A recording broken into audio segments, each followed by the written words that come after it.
आता आपण भारताच्या परराष्ट्रीय धोरणाची वाटचाल ह्याच्या पुढील विभागात प्रवेश करतो. चला तर मग आता पुढचा आहे राजकीय नेतृत्व. तर परराष्ट्र धोरण आपलं परराष्ट्र धोरण ठरवण्यामध्ये अ, राजकीय नेतृत्वामध्ये कोण कोण त्याच्यामध्ये सहभागी होऊ शकतो हे आता आपण बघणार आहोत.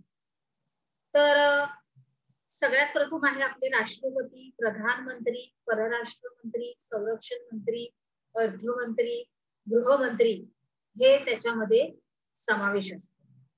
या सर्व लोकांचा परराष्ट्र धोरण ठरवण्यामध्ये समावेश असतो. आता परराष्ट्र धोरणातील संपूर्णपणे सातत्य टिकवून ठेवण्याचं आणि ते सुधारण्याचं प्रयत्न या पदांवरील लोक करत असतात. काही कारणामुळे काही अडचणी येतील, काही त्रुटी येतील किंवा काही नुकसान होण्याची आता शक्यता आहे. आता आपण जसं बघत आलो, आपल्या ज्या देशाशी आपल्याला मैत्रीपूर्ण संबंध करायचे, तर त्याच्यामध्ये काय काय आहे, तर भौगोलिक आपण त्याचं स्थान बघितलं, राजकीय स्थान बघितलं, तसंच अजून काही गोष्टी असतात त्या जशा काही की दुसऱ्या अजून काही गोष्टी असतात की ज्याच्यामधून व्यापारामध्ये काही अडचणी येऊ शकते किंवा आर्थिक आपण व्यवस्था बघितली त्याच्यामध्ये काहीतरी उलाढाल चढ उतार होऊ शकतो. तर मग त्याच्यामध्ये सगळ्या परिस्थिती ह्या व्यवस्थित हाताळल्या जाव्यात म्हणून हे सर्व मंडळी, हे आपले सर्व व्यक्ती त्याच्यामध्ये त्यांचा वाटा समाविष्ट केलेला आहे. कारण ते त्याच्यामध्ये काय करतात की मैत्री मतलब त्याचं उद्दिष्ट असं असतं की सुधारणा करणं काही चूक झाली तर, आणि त्याच्यामध्ये सातत्य हे टिकवून राहणं प्रत्येक चांगल्या गोष्टींमध्ये. मग ते आर्थिक आहे, राजकीय आहे, संपूर्णपणे त्यांच्याकडे आपण बघितलंच की भौगोलिक स्थिती त्यांच्याकडून काही त्या दृष्टीने काही प्रॉब्लेम त्या दृष्टीने काही समस्या निर्माण व्हायला नको म्हणून ही सर्व मंडळी त्याच्यामध्ये भाग घेत असते. आता त्याच्यामध्ये आपल्याला तुम्हाला उदाहरण दिलं की पटकन कळेल. पंडित जवाहरलाल नेहरू हे आपले भारताचे पहिले पंतप्रधान. त्यांनी काय केलं होतं की या भारताच्या परराष्ट्र धोरणामध्ये अलिप्ततावादाची भर घातली होती. आठवलं आता अलिप्ततावाद म्हणजे कसा, जे काही महासत्ता युद्ध करणाऱ्या त्याच्यापासून अलिप्त राहायचं, त्यांना समावेश त्यांच्यामध्ये करायचा नाही. तर त्या अलिप्तवादाच्या भराने काय घातलं होतं, त्याच्यामुळं काय फायदा झाला तर आपला भारत देश हा युद्धापासून अलिप्त राहील. तो त्याच्यामध्ये भाग घ्यायला गेला नाही. थोडेफार पडसाद पडतात त्याच्यामध्ये शंका नाही, परंतु तो त्या अलिप्तवादामध्ये त्यांनी आपली उडी घेतलेली होती. त्याच्यामुळे आपल्याला थोडस सोयीस्कर आहे या परराष्ट्रीय धोरणामध्ये सुधारणा केली पाहिजे आपल्या पंडित नेहरू. त्याच्यानंतर आपले भारताचे पंतप्रधान अटल बिहारी वाजपेयी यांनी सुद्धा भारत चीन हे संबंध सुधारण्यासाठी फार मोठं योगदान केलेलं आहे. म्हणजे काही आपल्या तुम्हाला तर माहित आहे की चीन अगदी भारताला लागून आहे. चीनची एक भिंत आहे, त्या भिंतीच्या पलीकडं तर चीन देश आहे आणि ह्या बाजूला आपण भारत देश. तर मग आपले पण व्यापारी संबंध, राजकीय संबंध हे सुधारण्यासाठी त्यांनी फार मोठं असं योगदान दिलेलं आहे. त्याच्यानंतर आता एक छोटीशी, तुम्हाला पटते का आणि पटल्यास का व न पटल्यास ते पण का. राष्ट्राचे आर्थिक सामर्थ्य वाढवण्यासाठी केवळ गरिबी दूर करण्यावर भर न देता संपत्ती व क्रयशक्ती वाढवण्याचे प्रयत्न केले पाहिजे. हे बरोबर आहे का, सांगा तुम्ही. चला तर पुढे जाऊया. आपला पुढचा आहे मुद्दा प्रशासकीय घटक. याच्यामध्ये आपण बघूया की परराष्ट्र धोरणाच्या निर्मितीत परराष्ट्र व्यवहार मंत्रालय, परराष्ट्र सचिव, परदेशातील दूतावास, राजनैतिक अधिकारी इत्यादी प्रशासकीय घटकांचा समावेश असतो. कारण आपण जेव्हा दुसऱ्या लोकांबरोबर जो काही व्यवहार करतो त्याच्यामध्ये आपल्याला आपण जे काही व्यवहार दुसऱ्या परराष्ट्रामधल्या लोकांबरोबर करतो त्यावेळेस हे सगळं बघणं खूप जरुरीचं आहे. बघा मुद्दा स्पष्ट होतोय. मी तुम्हाला परत एकदा सांगते की परराष्ट्र व्यवहार कशा पद्धतीने होतोय. म्हणजे पत्र व्यवहार, आपले काही महत्वाचे मसुदे आपण एकमेकांना पाठवतो ते, मंत्रालयातल्या काही गोष्टी, त्याच्यानंतर काही सचिव असतात आपले आणि परदेशातील दूतावास जे आपल्याला सर्व काही तिथल्या खबरी किंवा तिथल्या बातम्या आपल्याला देत असतात. तसेच राजनैतिक अधिकारी हे सगळ्यांचा ह्याच्यामध्ये समावेश असतो. त्याच्यानंतर परराष्ट्र धोरणासंबंधीचा अंतिम निर्णय जरी प्रधानमंत्री आणि त्यांचं मंत्रिमंडळ घेत असलं तरी त्या निर्णयापर्यंत पोहोचण्यासाठी प्रशासकीय यंत्रणा ही मदत करतच असते.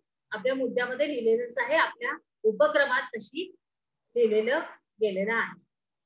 परराष्ट्र धोरणास आवश्यक अशी माहिती गोळा करणं, तिचं विश्लेषण करणं, त्यावर आधारित योग्य असा सल्ला देणं इत्यादी कामं हे प्रशासकीय अधिकारी अत्यंत काटेकोरपणे आणि अत्यंत प्रामाणिकरित्या पार पाडत असतात. आलं लक्षात आता इथपर्यंत? चला तर मग पुढे जाऊया. याचबरोबर राष्ट्रीय सुरक्षा सल्लागार ही महत्वाची भूमिका निभावतात. आपल्या सुरक्षिततेच्या दृष्टीने आपण काय काय प्रयत्न केले पाहिजे याच्यावरती सुद्धा काही सल्लागार आपल्या देशाचे असतात आणि मग ते सुद्धा आपल्याला यावरती उपाययोजना सांगतात. आता पुढे जाऊया. आता खूप छान असं तुम्हाला 2 उपक्रम आहेत विद्यार्थी मित्रांनो. तुम्ही वाचलं ना की पटकन तुम्हाला कळेल. मी थोडक्यात वाचून घेते. ही यादी तुम्हाला पूर्ण करायची आहे की खाली काही नेत्यांची नावं आणि त्यांनी केलेलं योगदान आपल्या भारत देशाबद्दलचं इथं लिहिलेलं आहे. उदाहरणार्थ लाल बहादूर शास्त्री, त्यांनी ताशकंद करार केला होता. खूप प्रसिद्ध असा हा ताशकंद करार आहे. त्याच्यामुळं खूप आपण रशिया या देशाशी आपले संपूर्णपणे या करारामुळे खूप चांगले संबंध प्रस्थापित झाले आणि आपण अत्यंत चांगले एक मैत्री राष्ट्र आहोत एकमेकांबरोबर. खूप छान असे आपले संबंध आहेत. आणि याप्रमाणे आता पुढे आहे आपल्या पंतप्रधान इंदिरा गांधी, आपले पंतप्रधान राजीव गांधी, त्याच्यानंतर अटल बिहारी वाजपेयी, तसंच खालील धोरणांचा पाठपुरावा करणारे काही प्रधानमंत्री आपल्या ह्याच्यामध्ये. ते कोण आहेत? पूर्वेकडे पहा, आंतरराष्ट्रीय पातळीवरून भारतात गुंतवणूक वाढवण्याचे प्रयत्न त्यांनी केलेले आहेत. ते कोण? ते तुम्ही बघा, लिहायचंय तुम्हाला ते.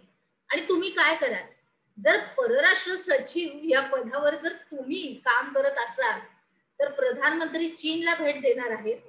परराष्ट्र सचिव म्हणून परराष्ट्र व्यवहार मंत्रालयातर्फे तुम्ही प्रधानमंत्र्यांना चर्चेसाठी कोणते विषय सुचवाल?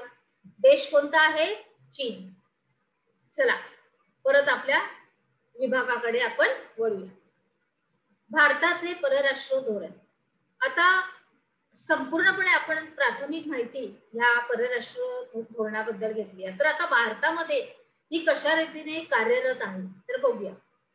1947 साली आपल्या भारताला स्वातंत्र्य मिळाले आणि त्या घटकेपासून भारतानं आपलं परराष्ट्रीय धोरण हे स्वतंत्रपणे आखण्यास सुरुवात केली.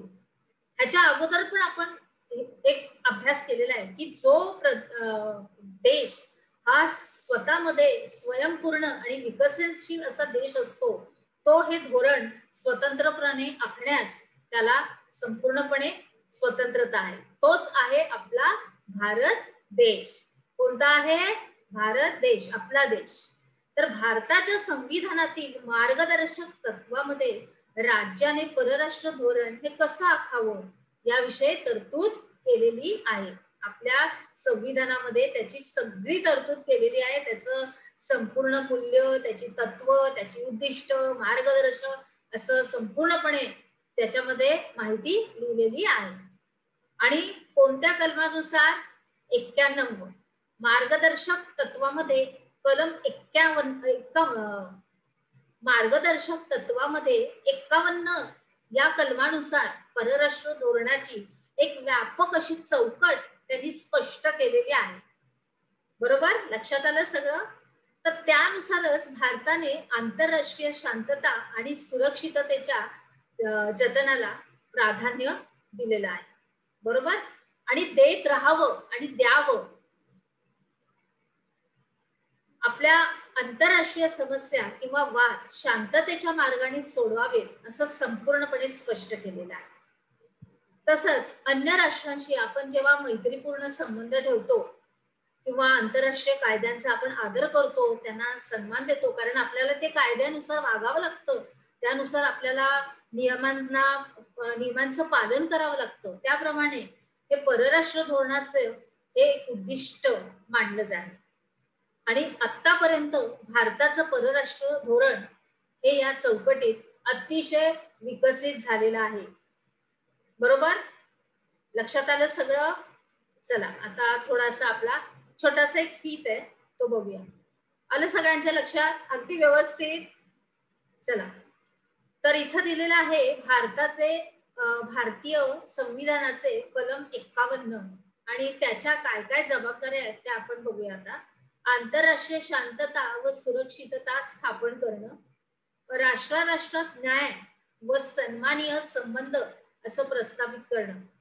त्याच्यानंतर आंतरराष्ट्रीय व्यवहारात आंतरराष्ट्रीय कायदा आणि करार याबद्दल आदर वृद्धिंगित करायचा आहे. आणि पुढचा सगळ्यात शेवटचा मुद्दा आहे की लवादाच्या सहाय्याने आंतरराष्ट्रीय वादाची शांततामय अशी सोडवणूक करायची. बघितलं, लक्षात आलं सगळं. चला तर पुढे जाऊया. आता आपला प्रश्नोत्तरांचा विभाग. परराष्ट्र धोरण ठरवण्यात कोणाचा हात असतो आणि परराष्ट्र धोरणाच्या निर्मितीत कोणत्या घटकांचा समावेश असतो. आता तुम्हाला ते विस्तृतीकरणामध्येच लिहायचे. आणि प्रशासकीय अधिकारी हे कोणते कामं पार पाडतात आणि भारतानं आपलं परराष्ट्र धोरण स्वतंत्रपणे केव्हा आखण्यास सुरुवात केली आणि परराष्ट्र धोरणाचे कोणते उद्दिष्ट मांडले आहे. चला तर मग आता आपण आपल्या पुढील विभागात जाऊया.